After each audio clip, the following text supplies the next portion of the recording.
Papalotzin by Fernanda Cabarcos. Interior hospital hallway, Hospital Reforma, Mexico City, night. Bang!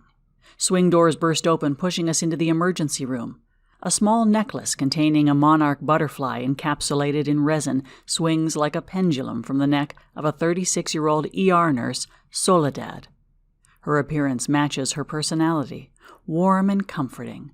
Auburn hair pulled back in a slick ponytail, soft and golden brown skin with gentle wrinkles just beginning to form.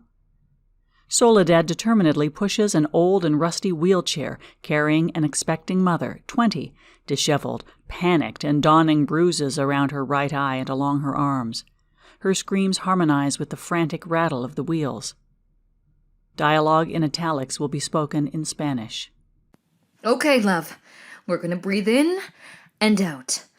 1, 2, 3, out. The mother tries to follow Soledad's instructions, but the pain is too much to bear. All she's able to let out is another agonizing scream. The wheels of the wheelchair rattle uncontrollably against the beige linoleum floor. Obstetric emergency. Code yellow. I need you to try again. You got this.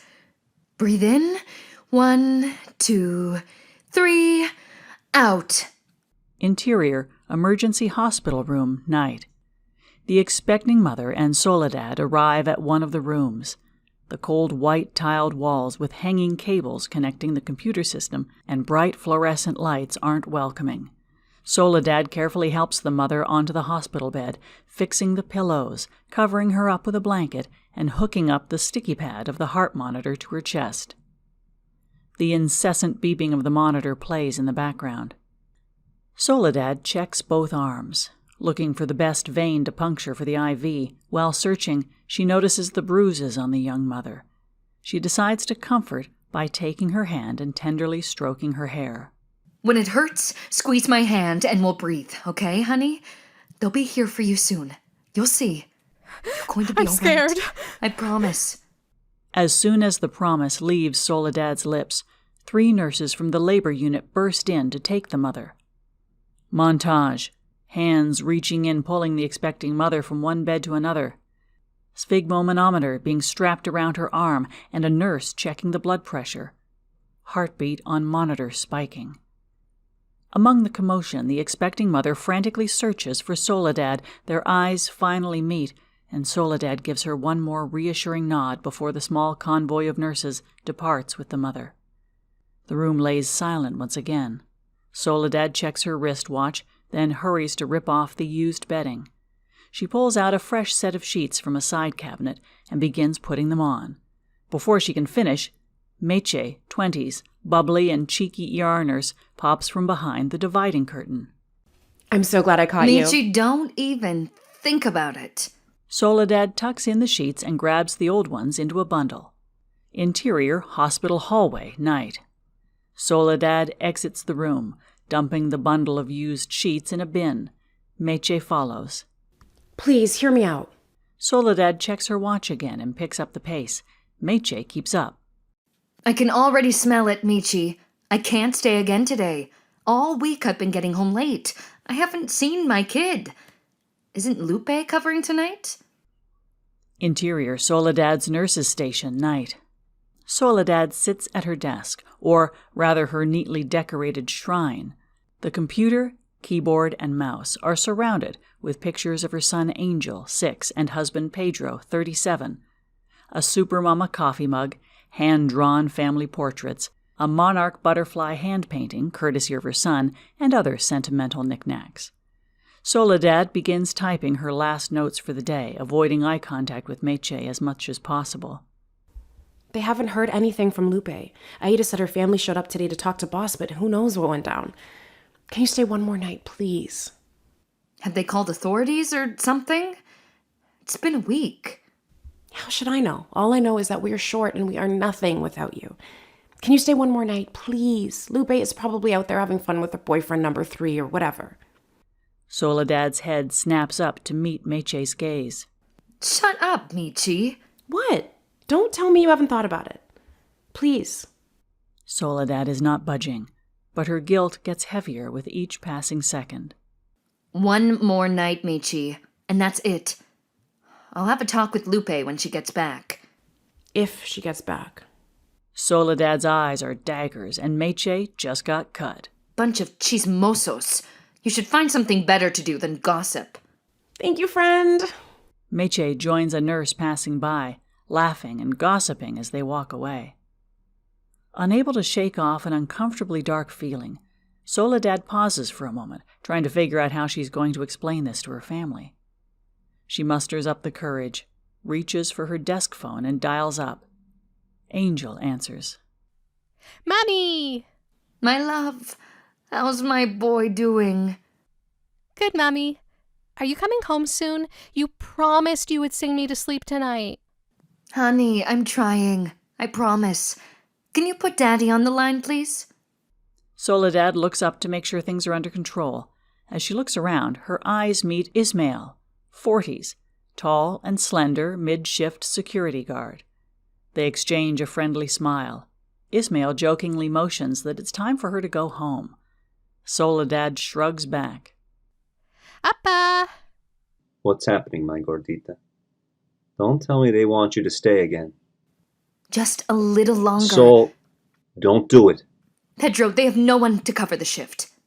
Lupe's still missing. They need me right now. Your family needs you, Soledad. You have to learn to say no. Don't tell me what to do, Pedro. Soledad realizes her tone is getting agitated, and her voice has gotten louder. She takes a small breath to compose herself. I don't want to do this right now, Pedro. This is for our family. Bang! Commotion bursts into the emergency room. A stretcher carrying a car accident victim is surrounded by 2 paramedics. Meche and one more nurse jump in to take over. Soledad picks up on the chaos, and duty takes over.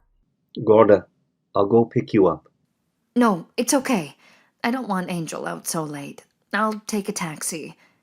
Tell him I love him. I love you, Gordo. So? Click.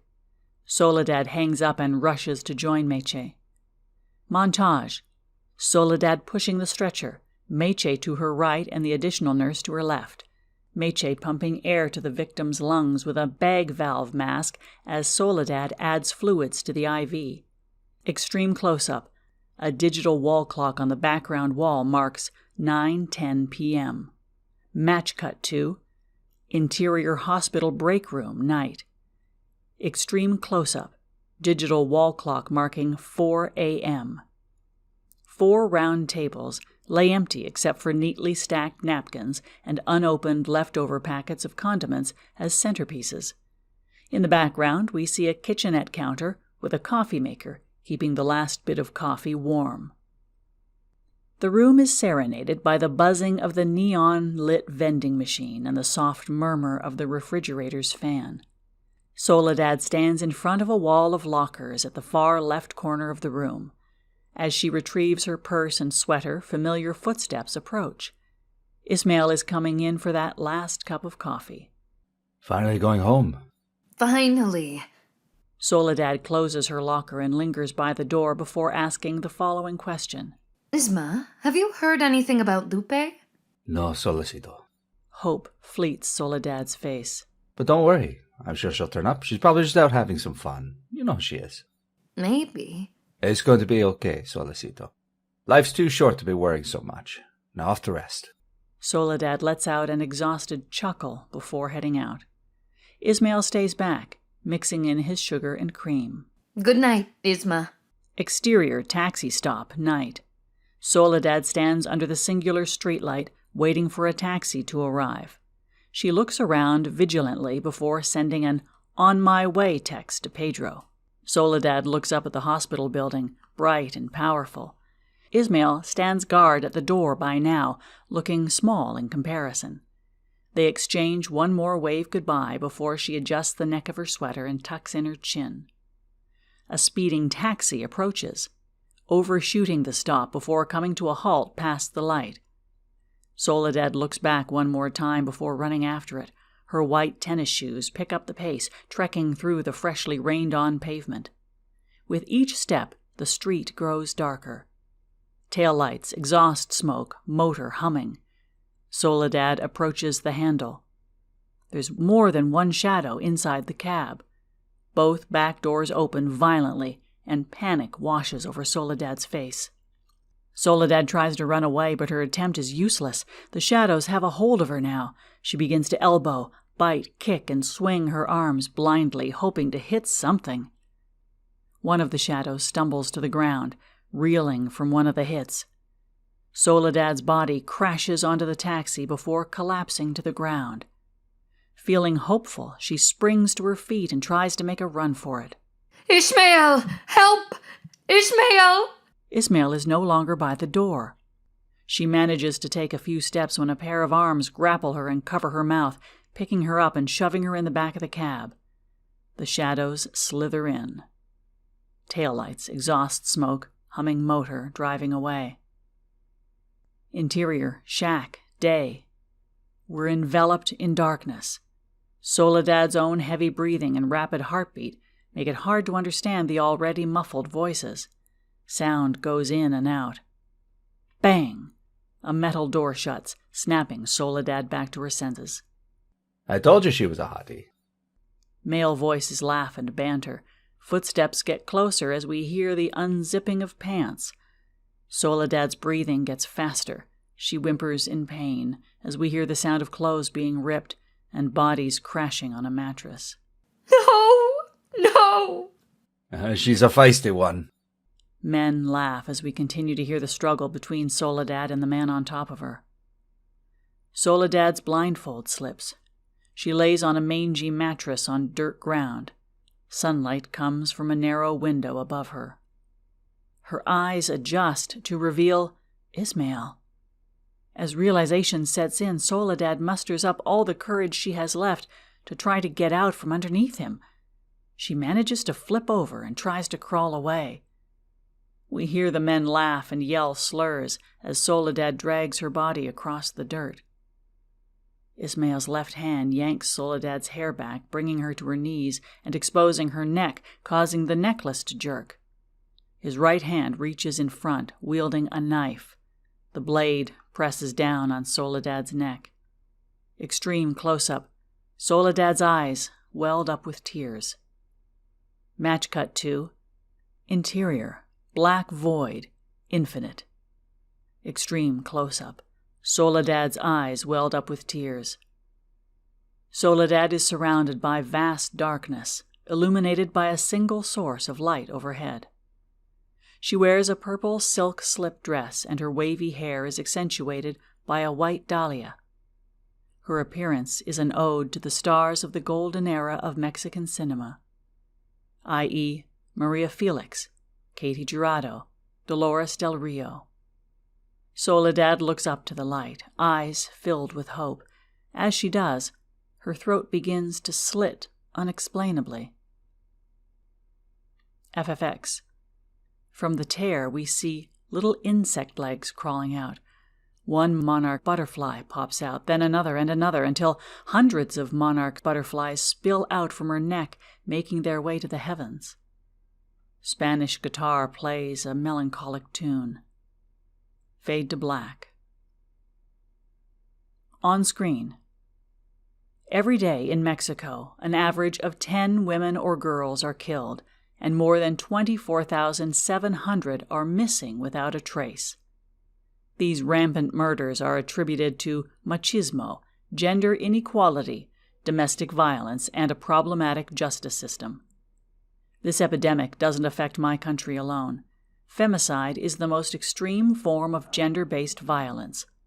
Globally, 137 women and girls are killed by a family member or intimate partner every single day, resulting in more than 50,000 femicides each year.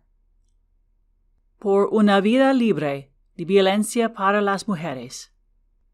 For a life free of violence against women.